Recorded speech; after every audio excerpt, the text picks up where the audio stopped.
Olá, viajante! Eu sou Leonard MacLeod, do clã dos MacLeod. Mas, há muito tempo atrás, eu era conhecido como Ask, o primeiro homem criado pelos próprios deuses. E eu estou aqui para contar a vocês sobre o incrível folclore brasileiro e seus diversos personagens, vivos e não vivos. Por isso, Fique um pouco e escute. o minhocão é uma minhoca enorme, uma serpente subterrânea que habita o rio São Francisco. Ele anda por baixo das águas, pois tem nadadeiras, e até mesmo do solo, e vai destruindo cidades e desmoronando casas por onde passa. Fora isso, ainda cava grutas onde há barras, naufraga barcos e aterroriza pescadores e viajantes, arrastando para o fundo do rio cavalos e burros que fazem a travessia. Ele nunca aparece na superfície dos rios e por isso sempre agarra os animais pela barriga. É descrito como um bicho imenso, muito feio, metade peixe e metade cobra. Algumas vezes com pelos na cabeça ou língua de fogo. Quem o viu diz que ele lembra um surubim de tamanho descomunal, ou ainda que vira um pássaro bem grande, inteirinho, branco e com o pescoço bem fino e comprido, como se fosse uma minhoca. Dizem que sua força advém da raiva por ter mais de 300 anos de idade e ter ficado velho e roliço. E desse corpo nascem porcos d'água, monstringos com cabeça de porco e corpo de peixe. Há quem diga que o minhocão existe também em Minas Gerais, Goiás, Santa Catarina e Rio Grande do Sul, na Lagoa do Armazém. A flor de Miocites é originária da Rússia, mas é conhecida no mundo inteiro. E tanto quanto ela, as histórias que a cercam. No Brasil, a lenda de Miocites possui um caráter religioso e é muito popular no estado de Minas Gerais. Conta-se que certa vez Nossa Senhora andava à procura de Jesus, seu filho, quando passou por um imenso campo de flores miúdas e brancas. Contemplou-as encantada, contrastando com o céu azul. Ao fazer isso, emocionou-se, lembrando-se do amado filho, e então chorou. De seus olhos brotaram lágrimas azuis que caíram sobre as flores, e desde então elas são da mesma cor, como os olhos de Nossa Senhora. Outra história também de caráter religioso circula por aí. Certa vez, Adão, o primeiro homem do mundo, estava nomeando as plantas que existiam, quando se esqueceu da pequenininha flor azul. Percebendo a falha dele, a flor perguntou-lhe que nome teria. Ele teria dito: não te esqueças, para que ele nunca mais esquecesse o nome de tão linda planta. Uma outra história, dessa vez de origem alemã, conta que um casal passeava à beira do rio Danúbio quando viu uma delicada florzinha azul boiando no rio. A moça ficou com pena dela, que logo morreria na correnteza. O namorado tentou apanhá-lo para dar à amada, mas caiu no rio, morrendo afogada. Antes de morrer, teria dito à moça as palavras que deram nome à flor. Não sei como pronunciar, por isso vou deixar em algum lugar na tela para vocês. E o que ele falou significa: não te esqueças. A partir desse dia, a flor de Misotes só nasce à beira dos rios, para que ninguém mais tenha de morrer por causa dela. Em outra parte da Europa, conta-se ainda que um jovem cavaleiro, ao tentar pegar a Miocites para dar à sua amada, caiu no rio e morreu afogado, devido ao peso de sua armadura. Por isso, essa flor simboliza para eles o amor sincero e desesperado. Essa flor foi utilizada como símbolo da maçonaria, uma sociedade secreta aberta aos homens e todas as religiões, e não são aceitos ateus nem mulheres, criada na Idade Média. Durante as perseguições aos maçons na Alemanha, para que os membros pudessem se reconhecer sem correr perigo. Os índios Manaô do Rio Negro também tinham o seu curupira. Para eles, o motucu é um bicho que tem os pés virados para trás e vive nas florestas. É um demônio que conhece todos os atalhos dentro das matas e por isso sabe como incendiá-las, deixando-as atrás de si um rastro de destruição e pedras. A entidade misteriosa faz com que os Manau da região temem encontrá-lo em qualquer andança. Pisadas rápidas e furiosas, como se fosse um tropel de 1000 cavalos urrando. Lá vem ela. É noite quando ela aparece soltando fogo pelas ventas. É a mula sem cabeça que vem chegando. Não há quem não a conheça nesse imenso Brasil. As histórias da mula sem cabeça passam de geração para geração. Se para uns ela só aparece nas noites de quinta para sexta-feira, para outros só dá a graça na quaresma, período de 40 dias que, para os católicos, antecede a Páscoa, ou ainda a cada 7 anos. Como afirma o folclorista Alceu Maynard Araújo em seu documentário Folclorista Paulista de 1952, a aparência da mula sem cabeça, que não tem rosto, mas urra sem parar, varia de região para região. Lá ele escreve: é uma mula que não tem cabeça, mas relincha.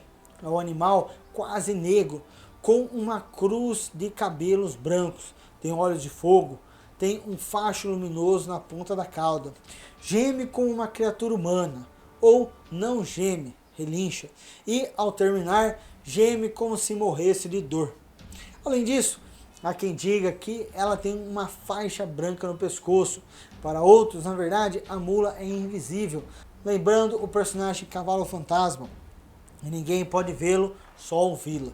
Fato é que a sina de virar mula sem cabeça é dada como castigo às mulheres que namoram padres, o que é proibido pelo catolicismo. Conta-se que a mulher que vira mula normalmente é casada e trai o marido com o sacerdote.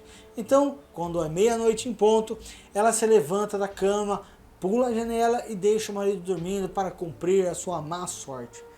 Ninguém detém o seu galope, suas patadas são mortais e vêm acompanhadas de barulho de ferro sendo arrastados. Seus cascos ferem como facas, soltando fogo pelo pescoço e pelo rabo. A mula deixa atrás de si um rastro de medo e destruição, pois costuma matar a coisas qualquer um que lhe apareça pela frente. Especialmente se ela enxergar suas unhas e seus dentes. Então, para chegar perto dela, recomenda-se esconder essas partes. Isso porque alguns afirmam ela se alimenta desses dois tipos de elementos do corpo humano. Ela só para de correr quando um galo canta pela terceira vez no raiar do dia. Transforma-se de novo numa mulher, mas seu corpo guarda as marcas da selvageria. Fica todo machucado e a mulher muito abatida. A mula sem cabeça é parente do lobisomem, como conta em versos e com uma ortografia bem particular em um folheto de cordel, o poeta Luiz da Costa Pinheiro, em O Lobisomem do Mar.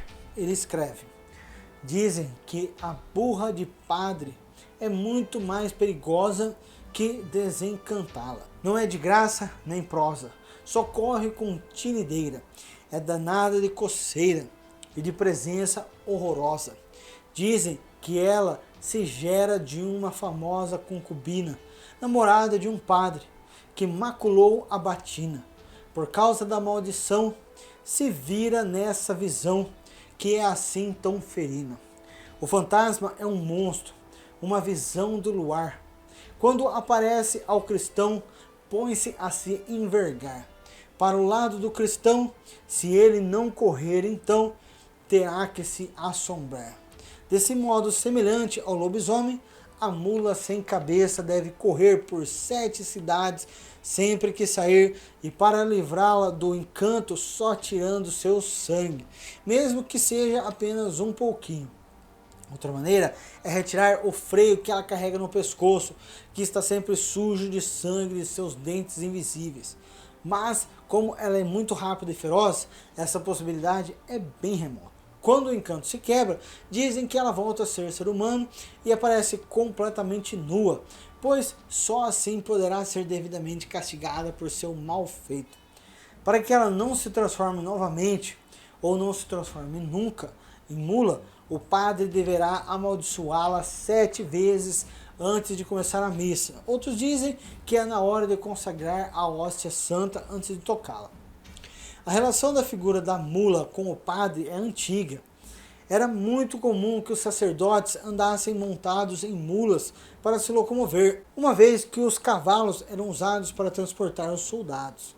A mula sem cabeça provavelmente tem origens ibéricas. No Nordeste é conhecida como burrinha de padre ou apenas burrinha, e no interior do Maranhão como cavala canga. No México dizem que ela se chama malora, e na Argentina mulanima. Há uma mula sem cabeça, mulher mula, mala mula, entre outros nomes. A cumacanga também é aparentada com mula sem cabeça, uma vez que antes da transformação também era uma mulher concubina de um padre. A mulher de 2 cores é uma assombração que mete medo em quem anda nas estradas ou matas mineiras lá na fronteira com o estado de São Paulo, sempre durante o dia. É chamada assim porque a sua roupa é sempre de 2 cores, branco e preto ou azul e amarelo, ou ainda azul e vermelho.